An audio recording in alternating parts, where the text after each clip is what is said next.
Retornando con esta casa no es hotel y la proyección política del MAS, quiero empezar contigo, José Antonio. Este censo, pese a que no tiene los resultados completos, solamente nos han marcado los resultados preliminares, ha indicado que ya no la mayoría se autoidentifica como indígena, sino solamente entre un 36 y un 40%. Habrá que ver qué dice el resultado final. ¿Por qué un indio sigue marcando la tendencia como el candidato favorito? Mira, yo no lo veo a Evo Morales como un indio. En todo caso, además de su condición indígena, creo que es muchas otras cosas. Como cualquier persona, no se lo puede reducir a uno de sus marcadores identitarios. Y además creo que no es el que mejor le calza. Lo conozco a él hace muchos años y él ha utilizado lo indígena recién en la campaña del año 2005, antes no.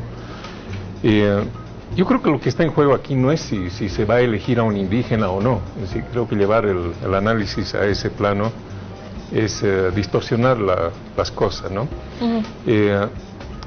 Comentando el titular que puso Fernando de previsible, creo que aunque era previsible la noticia, no son buenas noticias, porque el origen de la posible reelección de Evo Morales y Álvaro García, primero que es inconstitucional. Sabemos que el Tribunal Constitucional aprobó una ley y resulta que a través de una ley interpretativa se modifica la Constitución para dar paso a la posible reelección. Luego, en el mensaje que hizo ayer Evo Morales, dio la instrucción a las autoridades, entiendo que a las autoridades de los distintos poderes del Estado, de dedicar la mitad del tiempo a gestión y la otra mitad a hacer campaña. Bueno, eso distorsiona la función de un servidor público, ¿no? Es decir, los ciudadanos, los contribuyentes, esperamos un mejor servicio público de los funcionarios y no que estén haciendo campaña por un partido.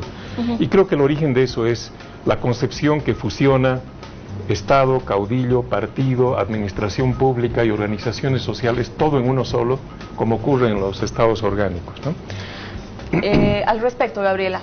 A ver, yo creo que la característica más importante del presidente, si ponemos a un lado en un minuto que el presidente es indígena, es que es el único hombre que en la historia de este país le ha planteado un plan al país, ha cumplido ese plan y va por más. No nos olvidemos que la presidencia del presidente Evo Morales viene después de una crisis de Estado muy profunda y de una agenda que se llamó la Agenda de Octubre, y el presidente no solo cumplió esa Agenda de Octubre, sino fue mucho más allá de esa Agenda de Octubre y ha generado el cambio más profundo y estructural que se ha dado en este país. Entonces, obviamente, la característica para mí más importante es esa, del presidente Evo Morales, ¿no? Fernando, en tu calidad de analista, ¿cuál sería un buen frente para Evo Morales? ¿Cuál sería un binomio ideal? ¿Cuál sería, una candidatura que verdaderamente le pueda hacer frente a Evo Morales, candidato a presidente?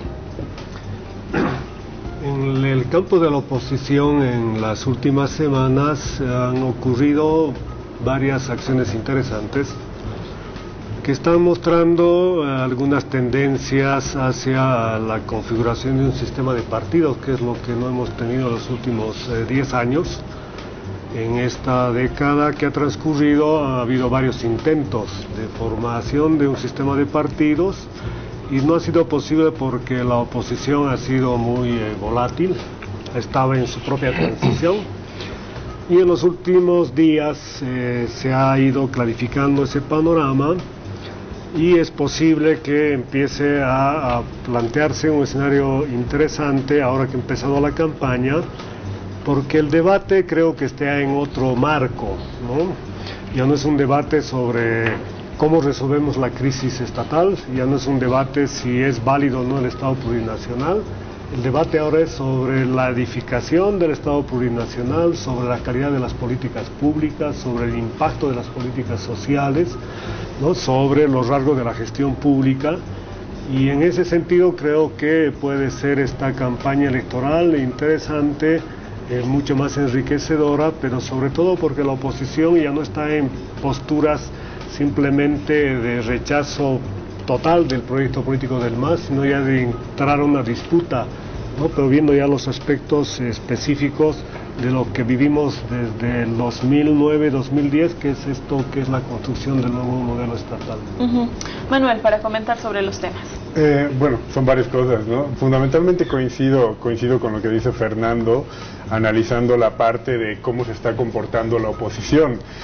Yo creo, digamos, que después de un largo primer periodo donde no solo renegaban, digamos, de ciertas transformaciones, sino que buscaban cualquier tipo de mecanismo para oponerse al tipo de transformaciones que vivía el país, y ahí tenemos sobre todo el año 2008, o con algunos precedentes, digamos, como los recursos a los que la oposición política estaba dispuesta a recurrir para, digamos, negar la transformación que atravesaba el país. Yo coincido con Fernando en que por lo menos hay más que intuiciones, incluso hay algunos gestos que te indican a pensar que parte, no sé si toda, pero parte de la oposición política ya reconoce, digamos, cuál es la cancha en la que se juega la política en el país, reconoce, digamos, si quieres, tres grandes vectores: la plurinacionalidad, las autonomías y una fuerte presencia del Estado en la economía, como los factores con los que tienes que jugar, porque digamos que fuera de esa triada es muy difícil conseguir agregar mayorías sociales, ¿no? Entonces yo creo que todos los intentos que van por fuera siempre se estrellan, y digamos, incluso lo hemos comentado ya más veces en el programa, ¿no? En el informe que hizo Samuel Doria Medina del Evo Cumple, en las últimas 2 páginas hacía un elogio, incluso desmedido, sobre la eficacia del bono Juancito Pinto y del bono Juana Zurduy, a los que incluso decía que eran innovadores mecanismos y que se les podía decir rentismo democrático.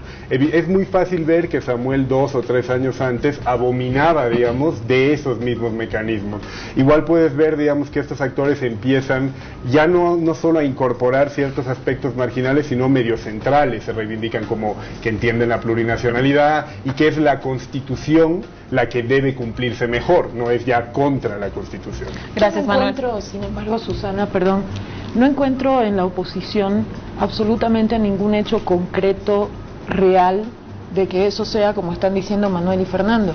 En la Asamblea hay demostraciones claras todos los días de que al frente tenemos una oposición que no plantea nada, se opone a todo, y que se plantea como oposición también hacia las elecciones del 2014, en contra de Evo Morales y nada más, en contra del MAS, y sin una propuesta de gobierno, sin un planteamiento hacia el país, nada, absoluta. Yo veo una oposición vacía, vacía de contenido, de propuesta, y por lo tanto veo muy difícil que, y si hay alguna conversión de algunos miembros de la oposición que ahora creen en la Constitución y ahora creen en la plurinacionalidad, es una conversión careta desde mi punto de vista, que solamente busca ganar votos, pero que no tiene, está vaciada de contenido. Al respecto de la oposición, José Antonio, un minutito, si tú fueras consejero de la oposición, ¿cómo se debería construir un proyecto político que pues sí tenga proyecto, ¿no? Y que sí pueda enfrentar a Evo Morales como candidato a presidente? Sí, mira, creo que se está produciendo un realineamiento de fuerzas políticas en la oposición, sobre todo en la oposición, porque dentro en el gobierno no hay mayores cambios, y tal vez sería deseable que los haya. Damos por descontado que el binomio va a ser el de Evo Morales y Álvaro García, pero yo hubiera preferido que haya algún tipo de renovación, al menos en la vicepresidencia. Pero bueno, usted preguntaba hace un momento cuál sería el binomio ideal. Yo creo que eso es llevar las cosas justamente al plano que criticaba Gabriela, de electoralizar todo y olvidarse que también hay contenidos programados. Yo creo que parte del realineamiento de la oposición, la aparición del Frente Amplio, la creación de un partido como el de Rubén Costa, que ya no es solamente un agregado de movimientos, sino que aspira a ser un partido, Y el proceso de construcción partidaria del MCM es también muy importante. Y no se puede decir que el MCM no tenga programa o que las organizaciones que forman parte del Frente Amplio no lo tengan. Sí, eso es desconocimiento. ¿Cómo se comportan en el Parlamento? ¿Ves viable, José Antonio, un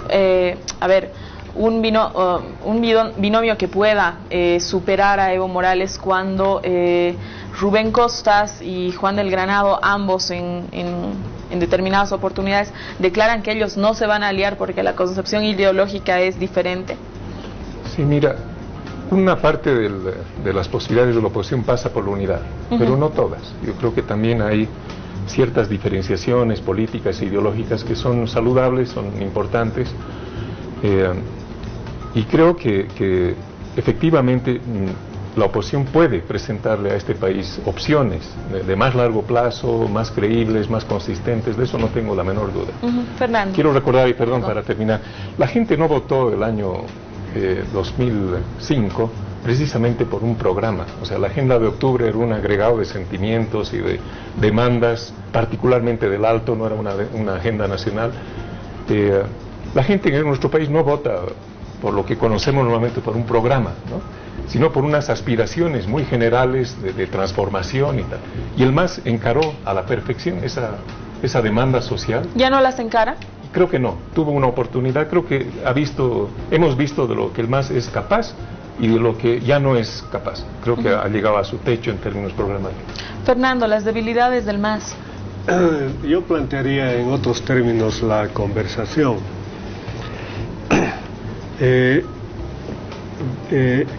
Evo Morales y Álvaro García Linera son proclamados para ir a una tercera gestión.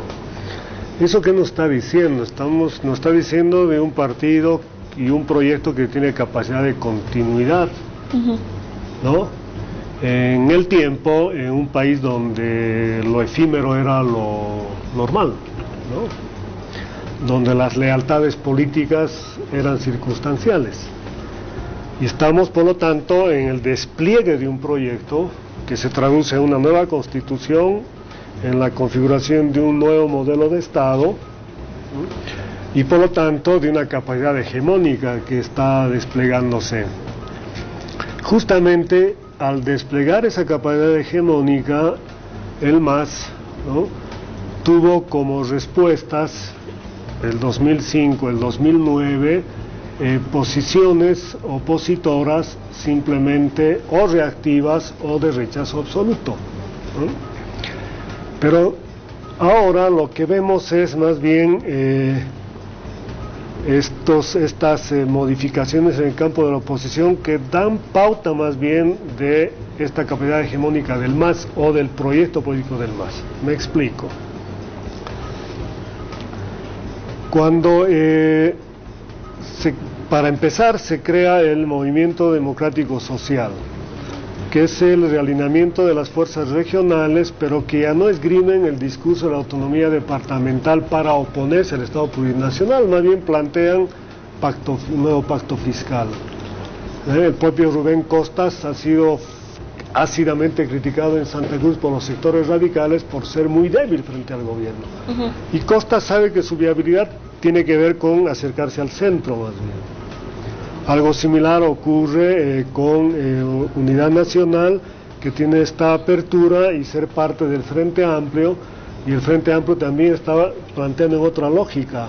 Ya la crítica al gobierno hace mucho énfasis en los aspectos democráticos, ¿no?, de forma de conducción de la política y no tanto en el proyecto en sus aspectos centrales.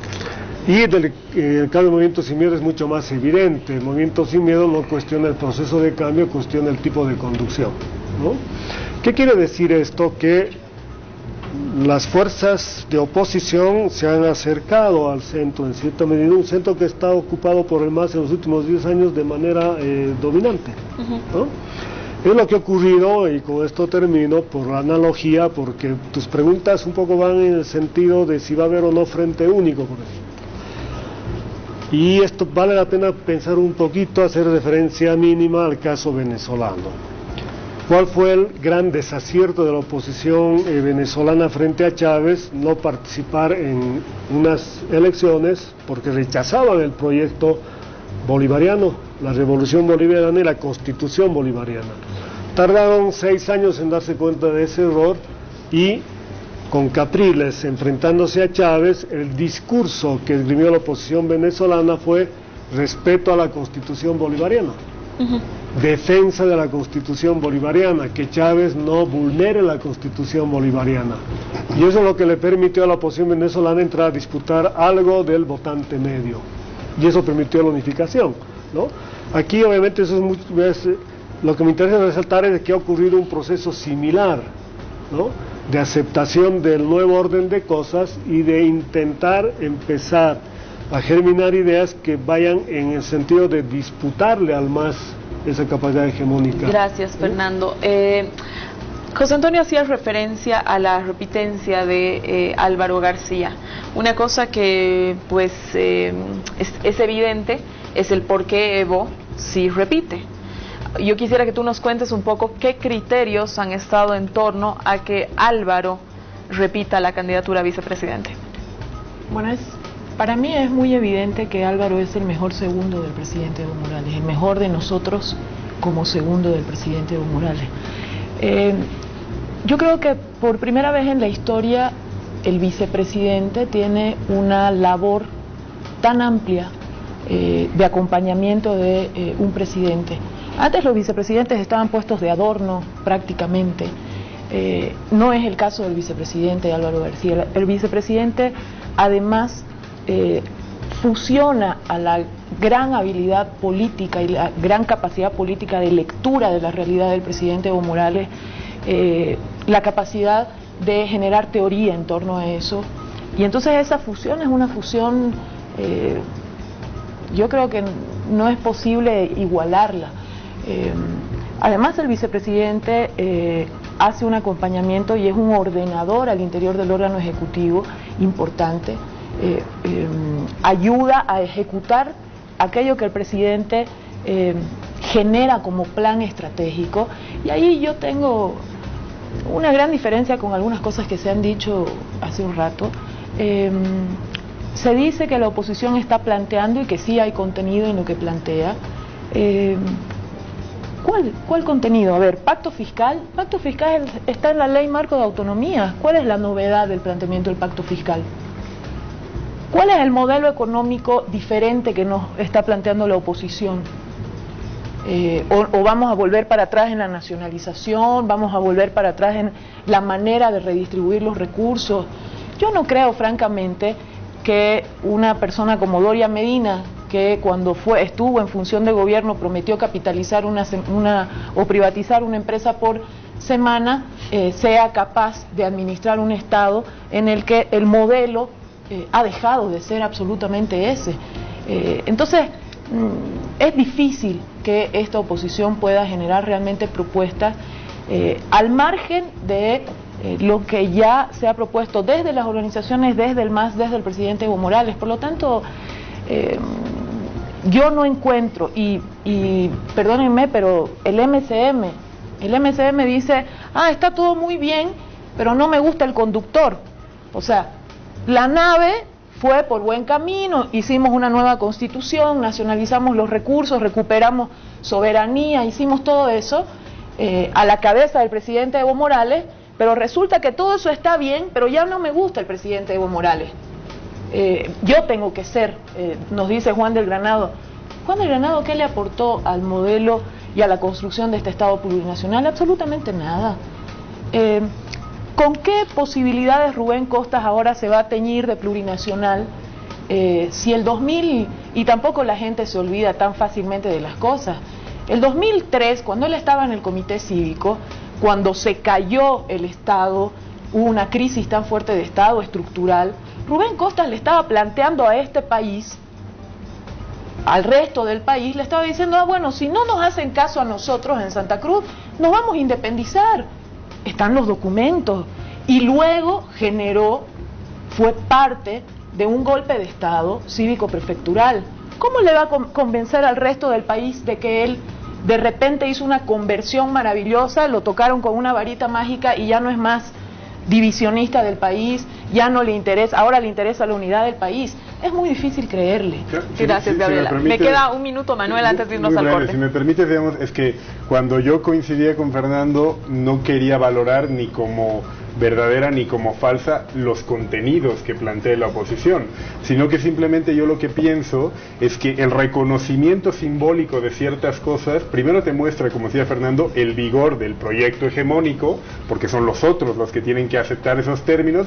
Si luego los contenidos son verdaderos o no, eso ya es otro tema, porque digamos, por supuesto, si ya me preguntas mi opinión, si yo creo que el proyecto de Rubén Costas de pronto cambió radicalmente, yo creo que no, pero lo que a mí sí me parece más o menos innegable en ciertos grados y sobre ciertos actores de la oposición, es que terminan aceptando la cancha política del proceso de cambio. Ya luego podemos hablar si el contenido, el conductor, si la oferta de Granado es verdadera o no, si es, como decías tú, cosmética o oportunista, pero yo creo que sí hay algo medio innegable y que además no va en demérito de la fuerza del proyecto del MAS, sino al contrario, de que ya te aceptan, tienen que hablar en esos términos, ¿no? Gracias, Manuel. Quédese con nosotros, vuelvo contigo, José Antonio, en esta casa no es hotel, analizando el MAS y su proyección política.